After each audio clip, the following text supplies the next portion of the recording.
Gold, trusted gold buyers. మీరు తాకట్టు పెట్టిన బంగారాన్ని విడిపించి ఈ రోజు ఉన్న మార్కెట్ ధరకు కొనబడును.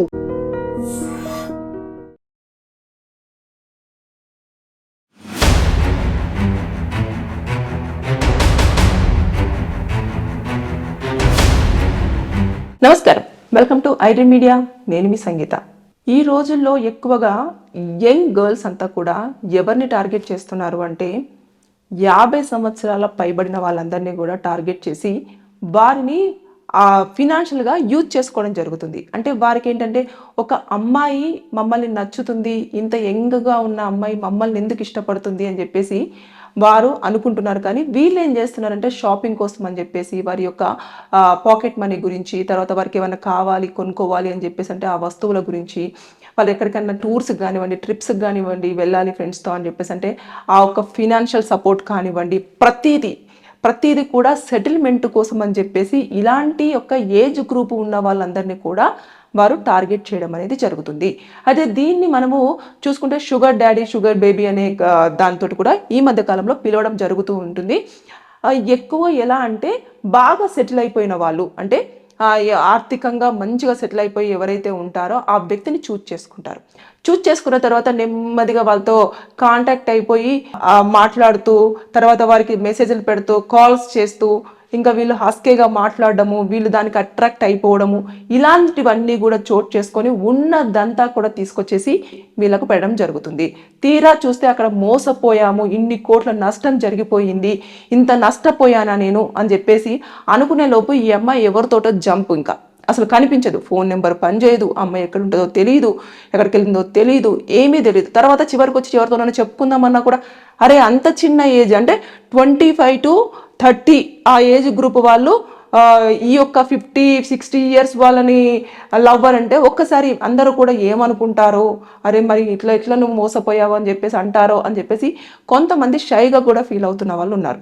నేను ఈ విషయాన్ని ఇప్పుడు మీ ముందుకు తీసుకురావడానికి కారణం ఏంటంటే, ఒక 62 సంవత్సరాల వ్యక్తి ఒక అమ్మాయితోటి పరిచయం ఏర్పడింది. ఎక్కడ?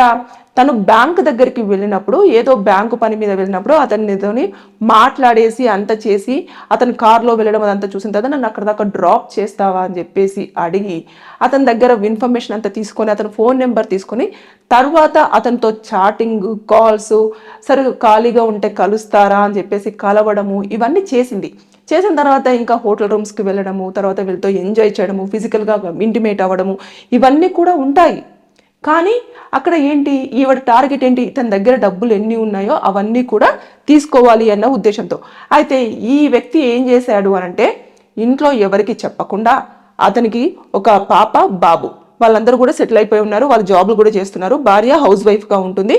హైదరాబాద్లో ఒక 2 ఇల్లులు ఉన్నాయి, దాంతోపాటు అతనికి కొంచెం బిజినెస్లు కూడా ఉన్నాయి అన్నట్టు. అంటే బాగా సెటిల్డ్ అన్నట్టు, మంచి సెటిల్ అయిపోయారు, అతని స్తోమతకు తగ్గట్టుగా అతను రిటైర్డ్ అయిపోయాడు, అంత వెల్ సెటిల్డ్ అన్నట్టు. అయితే ఉన్న తర్వాత ఆ అమ్మాయి ఏం చేసిందంటే, హైదరాబాద్లో ఏదైతే ఒక ఇల్లు ఉందో అది ఒక వీక్ టైంలో ఈ అమ్మాయి పేరు మీదకి రాపించుకోవడం జరిగింది.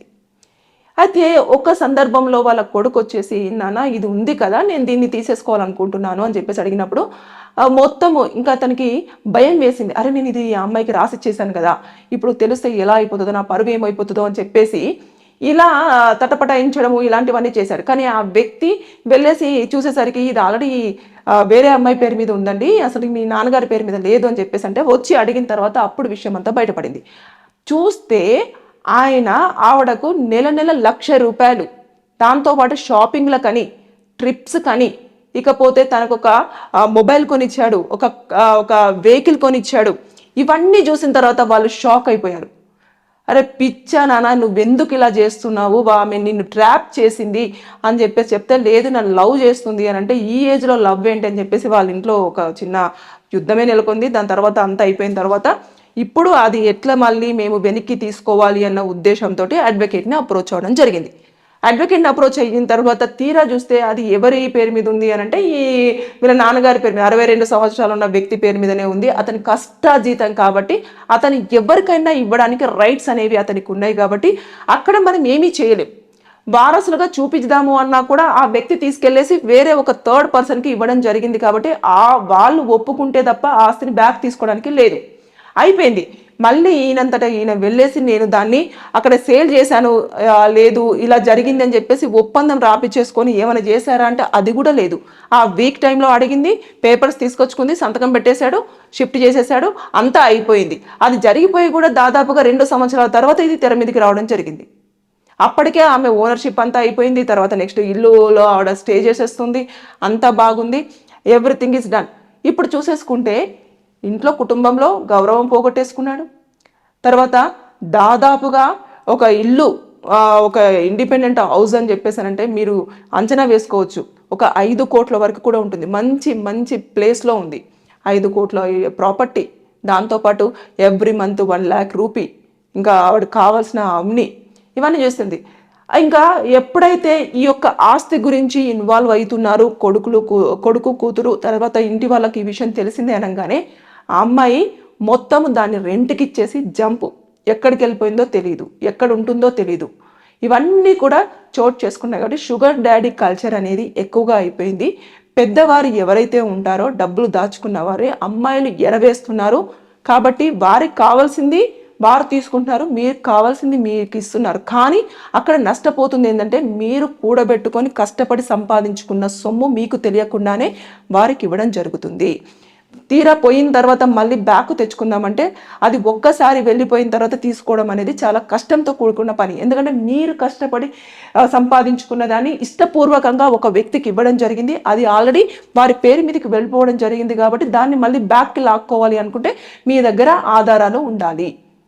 ఇవన్నీ లేని పక్షంలో మనం ఏమీ చెయ్యలేము. లీగల్గా కూడా మీకు రైట్స్ ఉండే ఛాన్సెస్ చాలా తక్కువగా ఉంటుంది. కాబట్టి ఎప్పుడైనా సరే ఒక యంగ్ అమ్మాయి ఒక ఓల్డ్ పర్సన్కి అట్రాక్ట్ అయిపోయింది, మిమ్మల్ని మాట్లాడుతుంది, లవ్ చేస్తున్నానని చెప్తుంది, తర్వాత మూవీస్కి వెళ్దామని చెప్పేసి, షాపింగ్కి వెళ్దామని చెప్పేసి మీకు ఎక్కువ టైం ఇస్తుంది అంటే మీరు ట్రాప్లో ఉన్నట్టుగానే ఓల్డ్ ఏజ్ వారు గుర్తించాలి. లేని పక్షంలో ఇలా ఈ వ్యక్తి కోల్పోయినట్టుగానే మీరు కూడా ఆస్తిని కోల్పోతారు, ఎక్కడ చెప్పుకోలేరు. తర్వాత అది వెనక్కి తెచ్చుకుందామంటే కూడా అసాధ్యంగా ఉండే పనులు కూడా అంటే కొన్ని సందర్భాలలో ఉండే అవకాశం ఉంది. దాదాపుగా ఓవరాల్గా లెక్కేస్తే ఆవిడకు 20 కోట్ల వరకు కూడా డబ్బులు వెళ్ళాయి. 20 కోట్లు, అతను 20 కోట్లు పెట్టాడు అంటే ఇతనుకున్న బిజినెస్ ఉన్నదైనా సరే.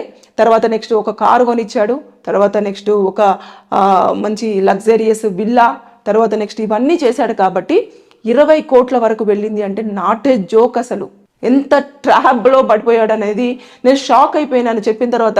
మరి 20 కోట్లు అనేది చిన్న అమౌంట్ కాదు కదా, నిజంగానే ఉందా అని అంటే చూపించాడు, మొత్తం విత్ లెక్కలతో పాటు చూపించాడు.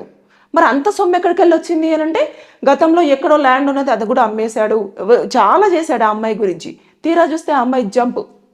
కాబట్టి ఇలాంటివి చోటు చేసుకుంటున్నాయి. షుగర్ డాడీ కల్చర్ అనేది ఎక్కువగా ఇప్పుడు మార్కెట్లో ఉంది. కాబట్టి దయచేసి ఎవరైతే 50 అబోవ్ ఏజ్ ఉన్నవాళ్ళు కూడా అమ్మాయి మీ దగ్గరకు వచ్చేసి ప్రేమగా మాట్లాడుతున్నదని అనిపిస్తే జాగ్రత్త పడండి.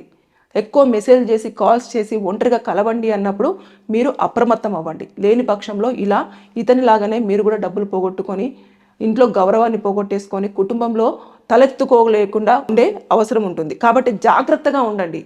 Be careful. Thank you.